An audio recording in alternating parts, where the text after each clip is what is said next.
И покой, подай, Господи, всем зинами поминаемых православным христианам, и сотвори им, Господи, вечную память.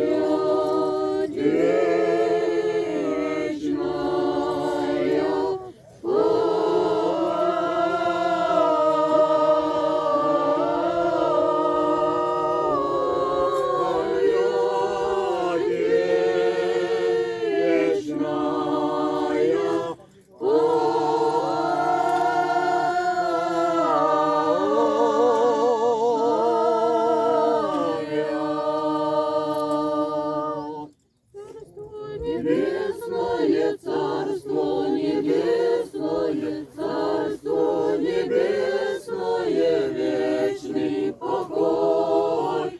Царство небесное, жизнь бесконечная, царство небесное.